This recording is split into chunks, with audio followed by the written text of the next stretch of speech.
Gather round. It's time for your Real Estate Chalk Talk with the Hittner Group. Listen closely as your coaches discuss the culture, the economy, and the political scene, and how it affects your home and your real estate investments. Real Estate Chalk Talk is where you learn the science of buying and selling real estate and the art of living in your home. Your education begins in 5, 4, 3, 2, 1. Hey there, welcome to the program. This is your Real Estate Chalk Talk with the Hittner Group. HittnerGroup.com, 612-627-8000. That's 612-627-8000. Give us a ring-a-ling-a-ling. We'd be happy to have a chat with you. And, of course, that first conversation with no cost and absolutely no obligation. But after that, woohoo, expensive. After that, the price goes up. Things are getting expensive for people out there. Yeah, well, buyers, maybe. It's always getting expensive. Real Estate Roundup, didn't spend any time on it this week. Did a look the other day just as I was looking for some clients on some stuff. There's properties out there that are for sale in just about every price range, in just about every community. There seems to be ample inventory. There's ample inventory in the lower price ranges again. We're seeing a lot of multiple offers, significant multiples, like 10, 15 offers on a property. Are you seeing that price point at 4? That's 4 and below. Seeing. Pretty much 4 and below. That's what we're seeing too. So with that, and then when you go to that next mid-range deal, that's your move-up price point. So between 4 and what do you think is 600,000-700,000, something like that. 750. That's a little bit different in there because now you're starting to fold in some new construction, and those typically are going to land in that $500,000 to $700,000 price range for that normal. I feel silly even saying it, for that normal 2-story, in a nice area with a 3-car garage, and then you're above that. Then it's kind of Katie by the door, because then you've got a lot of new construction. You have a lot of estate homes, a lot of stately homes that are priced, up in that area. And the people in that market are frugal. I mean, they're wise when they can afford to buy a house like that. Obviously, they're managing their money well, and they're looking for a great deal, and they're looking to spend their money wisely. But they've got the money to spend. And they're going to buy what they buy, and they're going to say no to it. Not because of the price and not because of any commission conversation. They're going to say no to it because the property isn't right for them. And they just don't like that property, and so they're looking for one that they do like. And they're weighing the cost, and my experience is that they're weighing the cost of building versus buying something existing. And so many times it's the site. The site the house is on. The location is more important. Location more than the yard, you're saying, right? Yeah, yards are, when I'm looking, I mean, they're looking, this one has 3 acres, that one has 5 acres. Okay. What is the 5 acres? Was it a bean field a couple years ago? Or is it, mature trees with a stream running through it and, overlooking the parkland beyond, and all that is pretty significant when you get into those higher price points. We've got one that we're looking at way out in Carver County, and that one's going to be $1.5 million, maybe $2 million, and gorgeous 8,000 square foot house, big house, but it's on the lake. It's got the outbuildings, it's got the rolling land, it's got all of that, those accoutrements that kind of go with it. That if you took that house and put it in Edina, downtown Edina, that then it'd be $4 million house. I mean, so it's, what is it out there? $1.5 million to $2 million, maybe. Okay. Yeah. Yeah. And distance makes a big, just because your pool of buyers goes down so much. Right. Who's willing to go Who's that willing far to out, travel right? that far? I mean, Public transportation and electrical cars. They do that. They got everything wrapped up on that, I thought. Yeah, you could do that. Take the train. Except it's an hour drive to the train station, and then you got to ride in. Then you. Well, they got a nice West End. Then you have to rent a car then when you get in, or one of those little nice bikes. West End Get station those there. bikes that you ride. Boy, in Woodbury, they're doing a lot of construction right now on the roads, getting stuff ready for some more public transportation coming in. What kind of transportation? I think it's the rail, either rail or busing, one of the two. So they're just putting in like a new road over 94 and just a lot of stuff going on. And some businesses have come in, some businesses have left areas because it tends to gather people. You know, the train, we were just in West Palm Beach, and the train runs up and down the East Coast. Mm-hmm. A lot of people ride that doggone train, I'll tell you. But that's more lifestyle out there. Out here, Yeah. it's not. Yeah. I don't think we'll ever get to the point where it's common like it is. When we were out, when Kyle and I were out there going to Rutgers for his stuff in New York, yeah, you jump on the train. You're in New Jersey, you jump on the train, get into Times Square, into New York. That's very common and easier. And very easy. Here, it's not like you're. The distances don't make sense. Right. There is pretty compact. And with some people who are from Miami and did you rent a car? Did you drive up road? Oh no, I'm just like, well, no, you dumbass, we took the train. Yeah. Right. Like, it's just really? like why would you ask that? Yeah. We took the train. Stupid. So Stupid. I know. That's great. Anyhow, so that's the real estate market. When we come back, we got 5 minutes left, so we can get going into it. I want to talk about the give the backdrop change. first. So here's the backdrop. Of course, there's been lawsuits going on in the real estate market for about, I don't know how much, almost 5 years, I think it's been, it seems like. And the lawsuits, there's two groups. One is sellers have sued the National Association of Realtors, and it's a class action suit, and all the big companies, because they're saying that because the commission that was charged to sell the property was shared with the company that brought the buyer in, right? So the opposing company or another company. Mm-hmm. So part of that commission dollar went to that other company, and so the sellers are saying, well, the amount of commission then that we charged was high, that we shouldn't have been charged that much commission. And because they were unaware of how the sharing.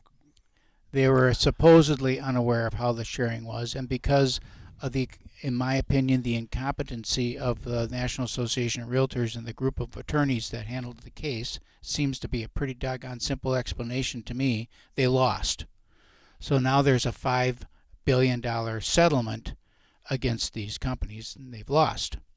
Okay, so now they go to appeal, and they have to, of course, put their bond in, which means you have to come up with the money to go in to appeal. And the first one, before they lost, our parent company, Anywhere Real Estate, settled for $85 million, give or take. It was 80-some million. They settled, which basically absolved all of their agents, us included, for any wrongdoing, and agreed to change some practices, which for us didn't really change much because we already had, in our listing agreements, we already spelled out. It's very clear. I'm baffled that it was unclear. Yeah, in some states it's unclear. So, and in our state, we use buyer representation agreements, and it has commission is stated in there. It's stated in there that the buyer is responsible for it. It's also stated in there that it would be offset by any payment made by the listing company as a offset, but it's clear that if there's a difference there, it's the buyer's fee to pay. Now, whether or not the buyer agent wants to enforce that or not, that's another matter, but it's in there. And in most companies all have a buyer admin commission that's in there, and that's stated in there and paid out. So in our state, it's been pretty straightforward. And there's a lawsuit going on in Minnesota, the same case, same kind of a case.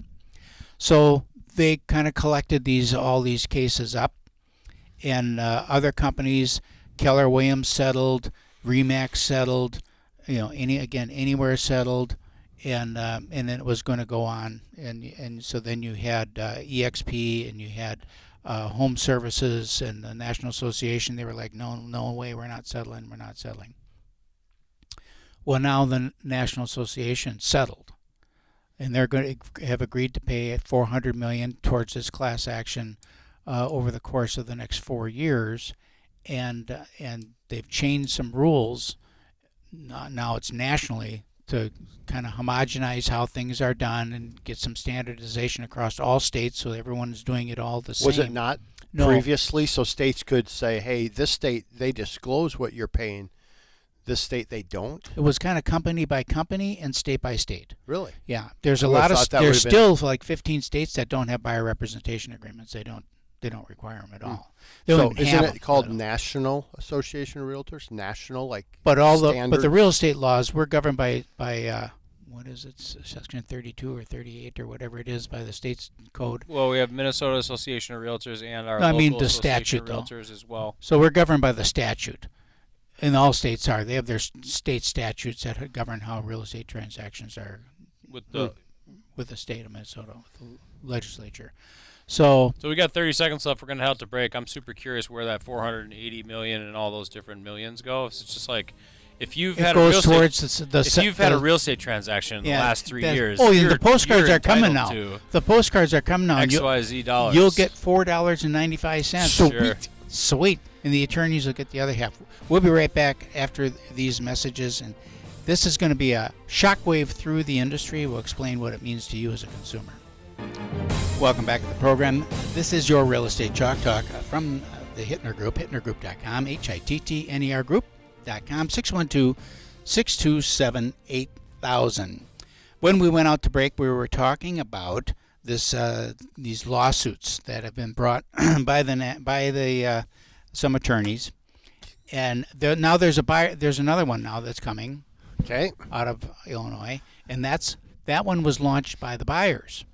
Oh boy. So you've got this class action now from the buyers saying, well, we paid too much because there's these commission dollars built into the commission. We wouldn't have had to paid that much if they wouldn't have built these commissions in that were mandated by the National Association, required it as offer of compensation to these dirty, rotten real estate agents. They should be working for free. What do people expect? I know. There's such a broad ignorance, it seems. It is. In the marketplace. And it's all to get their $4.82. Well, the point of it is that where do people think that that people are out there doing real estate and helping people with real estate, buy and sell homes, and they think they're not getting paid? Where do they think the money is coming from? How do they live and send their kids to school and get groceries? But maybe this is a really dumb question. Doesn't everybody know that, of course, it's whoever's selling the property is paying both sides? That's common knowledge, isn't it? But that's the argument is no, they're not. You're not. You've artificially inflated the price and then charged me for it. You didn't inflate the price. You took less for the property than you would have gotten without representation. The seller. The seller got less money. His net dollar amount at closing is less. It's less because he chose to have professional representation. Right. They didn't inflate the price. Because they're saying they did inflate the price. Because there's costs associated with buying and selling real estate. Right.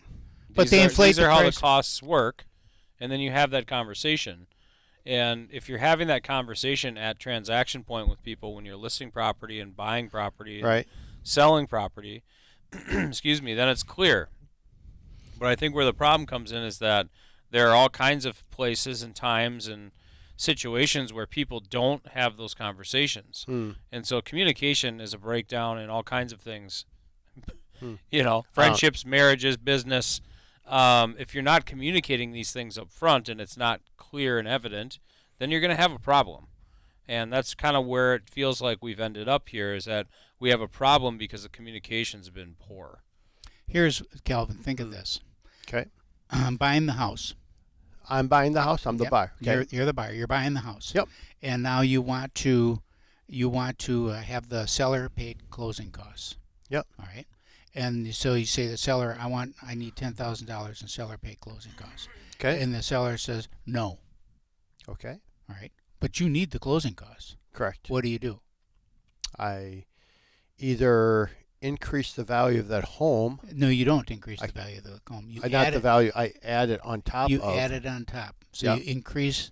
You artificially increase the sale price of the home, or I move on to a different property if that's not palatable. But I do get an appraisal to justify. All neither here nor there. Well, that's all part of the equation. Yeah. You can't just take one factor of it. The point of it is that you. I'm trying to make a point. The point is you add it on top. Yeah. Right. So now it's $410,000. Yeah. So what the buyers are saying is that has become so systemic that we no longer go through that process of adding it on top. We build it into the price right from the beginning, knowing that that's going to happen. So we just build her in from the beginning. So if that 2.5% or 2% or whatever the number is, we'll use 10,000 in your case, that house really would have been on the market for $390. No. Yes, but because we've got that buyer commission built in there, we made it $400. No, because you're taking an end scenario, and then now you're going back in time and saying, well, if there wasn't all of this stuff that has I'm to not be... saying that the argument, but this is You're the not even lawsuit. letting me make my point. Well, so, like, if you go back in time and say, oh, well, there's all these fees of $30,000. Well, if we didn't have the fees, it would be a $370 house instead of $400. That's exactly the argument, Keith. Yes. And they won. It's insane to me. It's insane to me, because too. where you start is, we don't start with, okay, your value is $370, but it's going to cost you $30,000, so now we have to sell it for $400. Right. That's not where we start. We start with, we go in and have a conversation about what the value of the property is. This is what it would sell on the open market. Whether you hire me or anybody else, it's or sell nobody, for $400. more than likely the value is $400. And in fact, if you don't hire me, you're probably going to sell it for less. You're going to have less exposure, less people are going to see the home, and you're probably not going to negotiate better on your behalf than I would for you, given the complexity of a real estate transaction. Now, you can choose what you want to do. If you want to list the house for $370 and put it on the market, then so if you're saying it's $400 but there's all these fees, is the seller now going to go list it for $370? No. They're still going to list it at what the value of the property is. So what the experts are saying, and the expert is a drip out of pressure, somebody from out of town, they're saying that real estate values are going to come down as a result of this. I think that that's the goal, and I don't agree with that at all. Well, I don't either. Will not happen. But what they're saying is the numbers that you use to establish that value, the historical number, has been so ingrained with this artificial guarantee of payment that those values that you're looking at historically are skewed. So that if this had not been the case for the last 25, 30 years, your comps would be lower. You wouldn't see the appreciation that we have. Exactly. Now, so yeah, right? Which is that's the I don't agree with that argument at all. That's the argument. But especially in a market that we've had for the last how many years, where there's multiple offers, that's about as arm's length of a transaction as you can possibly get. Multiple buyers with money, informed, Right. Bidding on a house. So let me just make a point. We had buyers purchasing homes for more of a percentage, a vastly greater, higher percentage over list price than what any commission dollar would be.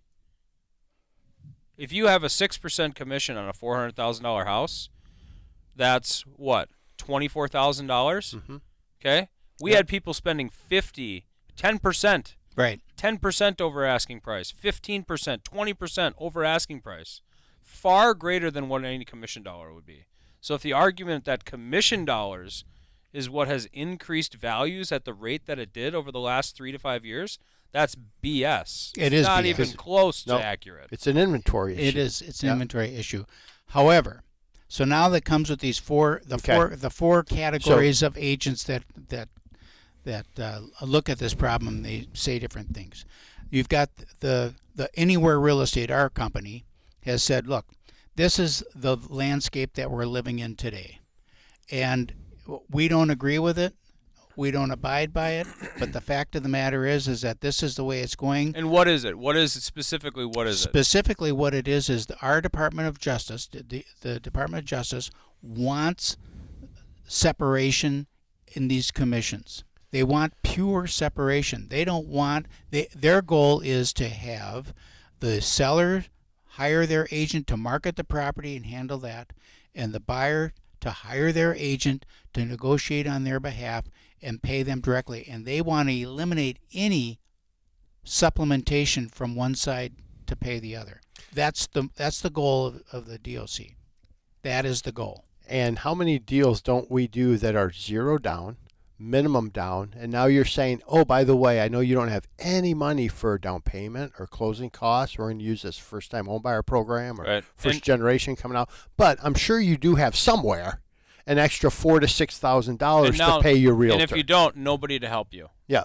And now you're going to go blindly into just negotiating with the person representing the seller and get taken advantage of. It's awful. Well, it is awful, and it's contrarian to the 92 case in Minnesota that brought buyer representation on board in the first place, because buyers went into a house with their agent, who was a sub-agent of the listing agent, getting paid because that's where they were getting paid, right?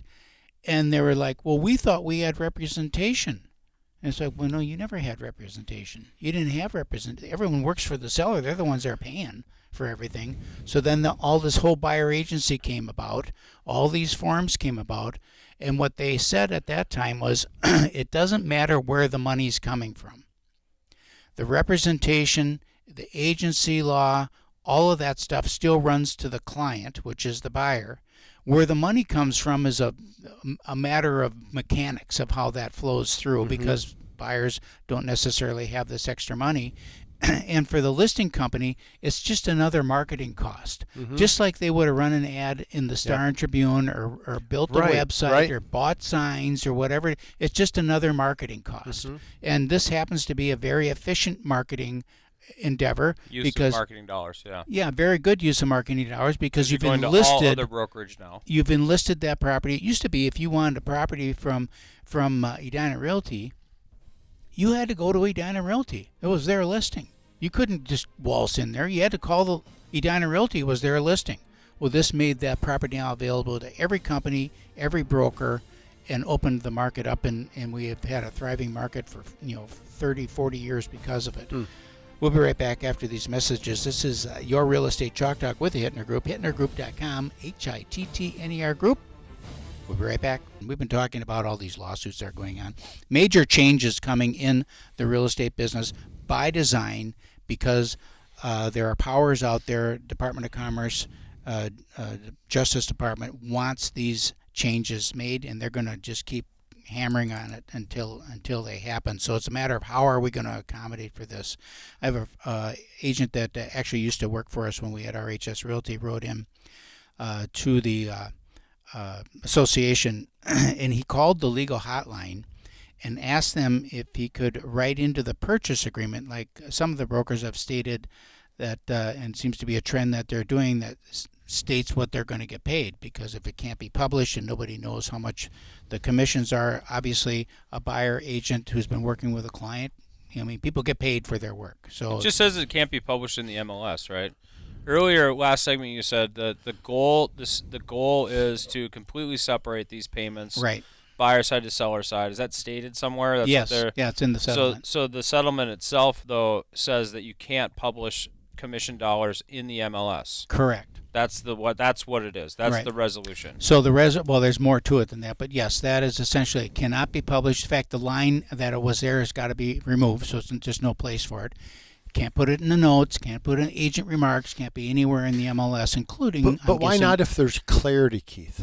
I'm just saying what the thing is. All right. Including showing time, which is part of the MLS system, even though it's owned by Zillow. Well, it's a different system, and I think you're making that up right now. No. It says including showing time. Let me read time? what the attorney said. Okay, so he asked him how he's supposed to do it then. He suggested that the listing agent can have a conversation possibly in another field in the MLS, like maybe put in the agent remarks. My thought was, heck, we already have a form that has the compensation agreement. We already have a form for it. Why not just fill it out and stick it in the supplements as an agent only? And so there it is, just like we do right now with some disclosures and some other remarks that we put in the agent-only area so the agent can see it. And okay, there it is filled out. That's what it's going to be. Seller signed it, have the buyer sign it, done. Well, so the attorney said, maybe in another field. So they questioned those avenues, as a disclosure is key in the industry, and both buyer and seller need to know if a buyer's agent is getting paid, by who, and by how much. Calling the listing agent, over a handshake and a wink sounds like trouble, which it does to me too. And putting it into another area in the MLS will get us right back to where we are right now. So you just can't do that, because it's going to get you right back.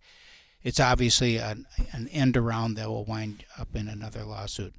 So neither of those two ideas work. So his understanding of the situation was after talking to the legal hotline is that they are exploring. This is so interesting because we've had our president of Coldwell Banker on that we've talked to. We've had the CEO of Anywhere on that we're talking to. Nobody has any idea of how it's going to shake out, and it's being implemented in a couple of months, and they have no clue on how to deal with it. But why not call Junior? Because he has a solve. Apparently, he knows how it's going to be done. So like your idea. there's legal Zoom meetings that are scheduled all the time that you can go on to give you updates. But you get the rah-rah every time you talk to someone. You get the, well, we'll have to be more creative. We're going to have to be this. We're going to have to be that. Yeah, what does that mean, though, specifically? They never say what it means specifically. And so here's what the result is, according to some. Sellers will wind up paying less commission. Overall, from 6% to something. I just saw an ad that ran on Facebook. No, it was a postcard I got. Selling commission 3%. 3%. That's what they're advertising. 3%. That company, it's a small, Billy Bob company. That's the same as what it is now. Essentially, it's 3.3 now. But there's no payout. No, Calvin, because there's a payout. They're saying that they're not going to offer a payout. Oh, well, they will in the go on. Yeah. Okay, yeah, go on. Yep. So sellers will pay less commission. Buyer agents will become virtually extinct. That's what they're forecasting and that's why Zillow stock price went down, because what is their whole model? Buyer leads. Mm-hmm. Buyer leads now giving to buyer agents that what good are they? And what good are they? So now I've got a buyer lead. You're going to call the listing agent to see if there's a payout on that. Can you imagine that? Getting 10, 15, 20 phone calls a day from agents on your listings. Right, you're not going to get that. You're not going to have that. And you can't have that. So you're going to publish it then on your own site. That's what I'm going to do. On our own site, stating what the commission is.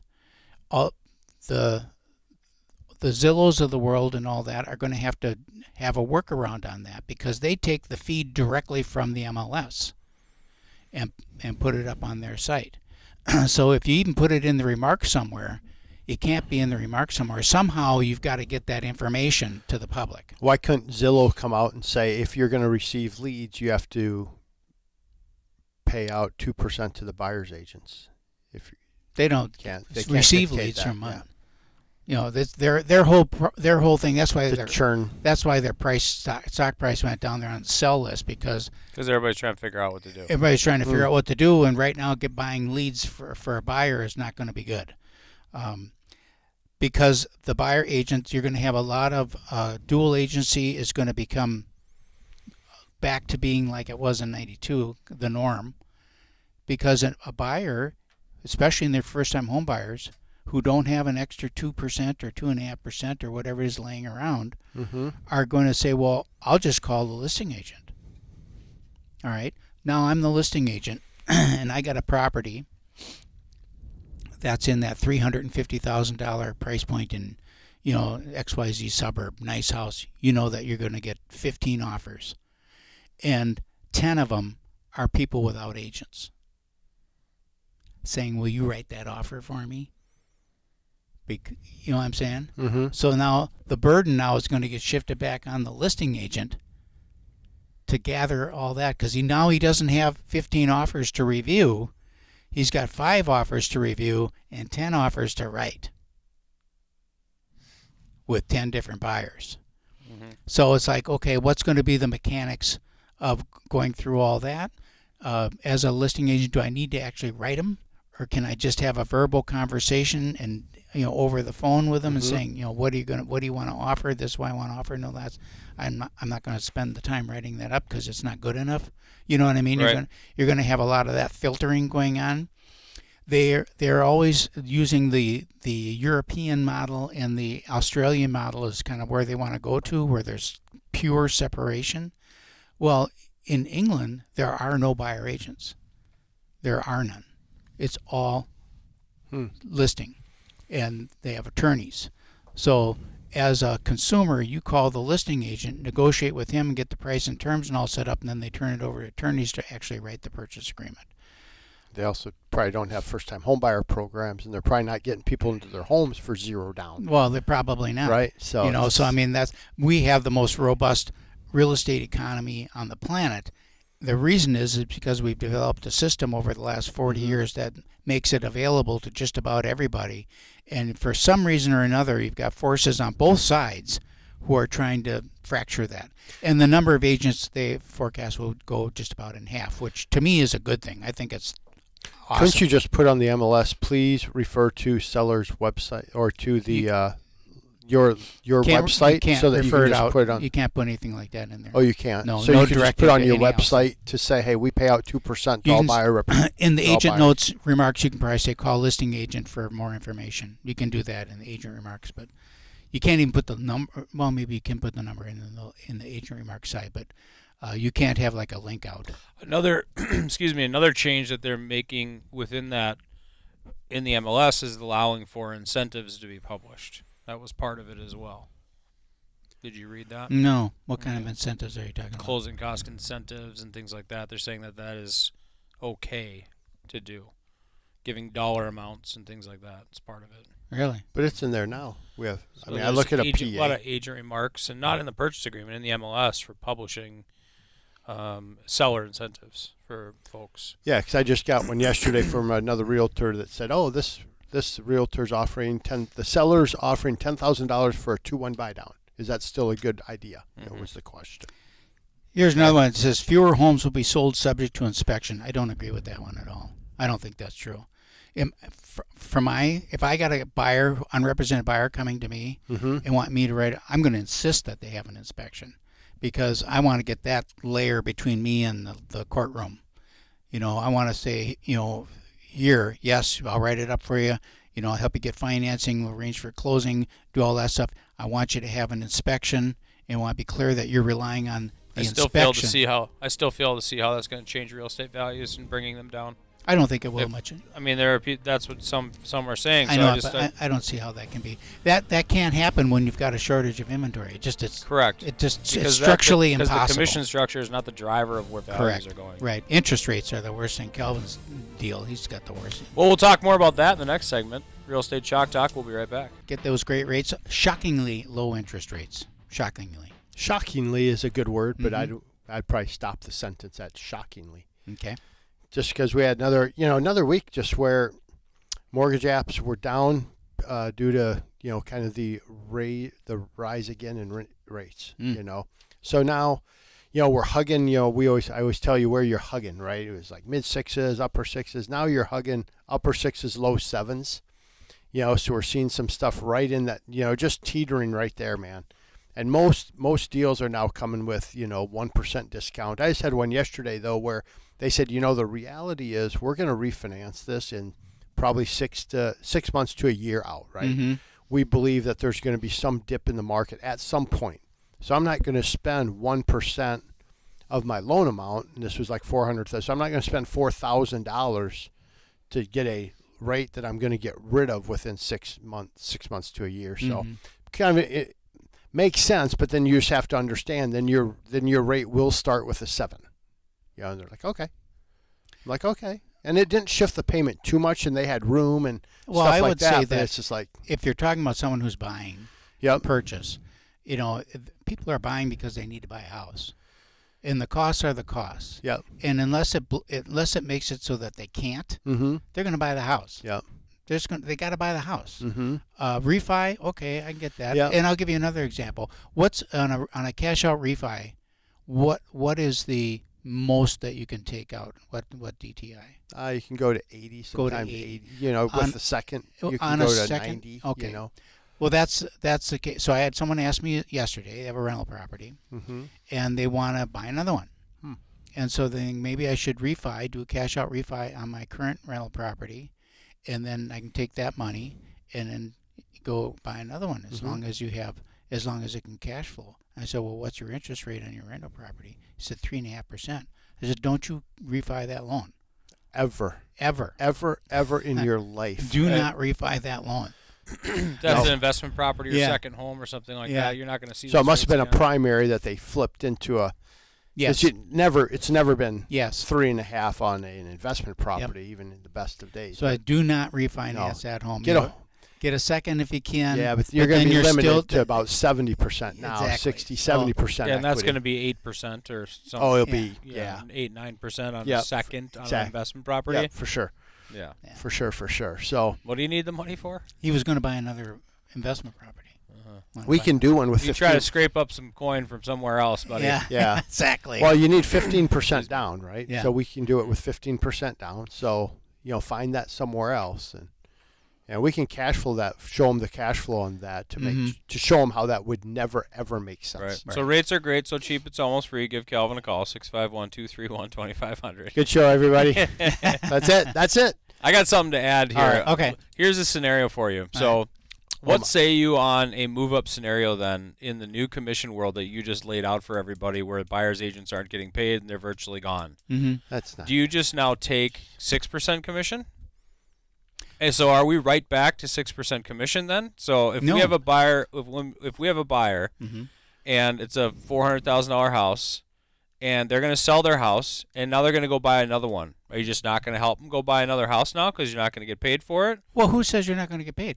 This is what I love this thing, by the way. I think this is great because it's just what you said, Keith, in the second segment and in the third segment.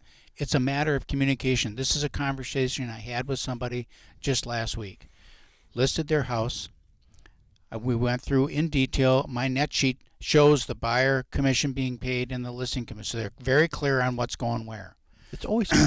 And then, but we're engaged in the conversation. Now they want to buy something else. So I have the buyer representation agreement there, and I said, you see this number right here? That's that number right there. So just reversed. Right. So some people now are not paying that amount. And it might be a case, because we're looking in some of the rural areas where commissions tend to be lower anyhow, that there is no buyer thing. And she said, so then we'd have to pay that? And I said, yes. Okay. They understood. They understood that, as a real estate professional, I'm doing a job and I'm going to get paid for the job. And at the end of the day, no matter how the numbers get shucked around, they're paying for it. Because when they close, they're the ones that are bringing money to the table. Mm-hmm. They're the ones that are bringing the check. So all the money that gets spread around everybody comes from the buyer. Yeah, and that's neat on a move-up buyer, has money. That's our number. No problem, Keith. We love you. Mm-hmm. Half the market is first-time home buyers with minimum down payment that don't have the money to do that. So you're going to eliminate. Hey, good news. It's going to eliminate the inventory problem because you just got rid of half the buyers. You got rid of probably more than half the buyers. So that's not going to work. It's just not reasonable, right? There's a reasonability test that always comes to play, and that's not reasonable. So the question then is how is that cost going to get covered? Through showing time, you're going to list it. That's just how it's communicated. But I mean, somehow that cost has to get covered, and we got to separate the where the money flow is and where the communication is because they're different. From what I understand and have read with what this lawsuit says is that it changes the way it's communicated. That's all to me. To agents in terms of payout. Because it doesn't say anything about how our current structure is and how we currently communicate with our clients on taking commissions. They're always negotiated. They've always been able to be negotiated. They've always been communicated that there's going to be a payout and we're going to advertise, hey, other brokerages, bring your buyers. None of that is addressed in terms of the lawsuit itself. Well, here's the other thing, though, Keith. Now it also says that you have to have a signed buyer representation agreement to show the house. You can't show a house without one. Right. Okay, so first of all, we've got an enforcement problem there. So right. How are they going to enforce it? Number one. Number two, the guy that's buying leads from Zerpel, or somebody, and is going to, meet guy me comes tomorrow. Can you meet me tomorrow at this address at 4:00? And he goes running out there. The first thing he's got to do is say, okay, now here you have to sign this, and here's the commission that I have to be paid before we can go inside. Here's the commission. How likely do you think that's going to happen? I don't think that's likely. What I think is more likely is that the communication of the commission payouts is just going to change. It's not going to be in the MLS. It will be elsewhere. That's it. And one way to do it is if you schedule a showing in showing time that we use. In showing time, it's communicated there instead. Except that's a contractual obligation that's connected with the MLS, so that might be by extension. Maybe. I don't know that to be true. I'm just saying that to me that's a quick workaround. Yeah. If you're saying people, okay, they're going to publish it on their website, or okay, we have to call the listing agent like we did a million times on various other reasons in the real estate market. Is this a foreclosure? Is it a short sale? Okay, now we got that in the MLS now, so we all know. Like we have to call. We have to call every single listing. We used to have to set our listings up manually, or showings up manually. Like we just have all this new technology that allows for the communication better. And then MLS has a requirement for a payout. There were dollar payouts. People put dollar in there just to put something in there. Like, are you paying out $1? Well, no, it's the payouts. Oh, okay. It's just a matter of communication. Again, why we're in this situation, it's a matter of poor communication, in my opinion. That we're in a lawsuit to begin with. And quick question, because we had talked about this earlier, Keith, and you said, hey, I don't think, because my question is, aren't you realtors going to protect your real estate community and have talk to the seller and say, hey, we're gonna pay this out. I can't publish it, but I'm going to communicate that we're willing to pay a 2% buyer representation commission. And you're saying, nope, no one's going to do that. No, I didn't say it. I said, well, first of all, I corrected you in that my obligation is not to the real estate community. My obligation is to my client. That's my legal obligation to my client to do the best for them. Well, best is to pay out probably to get a buyer. Yep. Maybe isn't that part of it? Or are you just going to run more ads? Well, I might do that because part of the MLS's appeal to a listing agent was that marketing. Was that availability of other agents who knowing that they were going to get compensated. That was part of the appeal. When you take that away, it's not quite so appealing anymore. We're not taking away the ability to compensate. We're taking away the ability to market the compensation. No, you can still talk. You can still market that compensation. It's just where are you doing that? It's not as efficient because it's not published. We'll come up with another efficient way. Trust me. There's way too much creativity for agents right now to be like, whoa, here we go. No commission. Like CNN's article, 6% commissions are gone. Yeah. Like, dude, relax. There's no way that it's just the world is over, Chicken Little. Everybody just calm down. We're still going to be able to work together as a real estate community to help buyers and sellers efficiently, and everybody's going to be able to get paid for doing their work. It's just a matter of how that information is disseminated, in my opinion. Yep. And you look, loan officer community, we had to go through it. We couldn't, you have to pay everybody the same where we used to be able to do this and that. Well, we figured it out. I think that if we start publishing it on a different platform, the DOC is going to see that as a middle finger.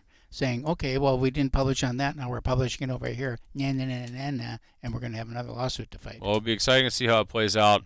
That's it for this week. Call me. Real Estate Chalk Talk, 612-627-8000, HittnerGroup.com. See you next week.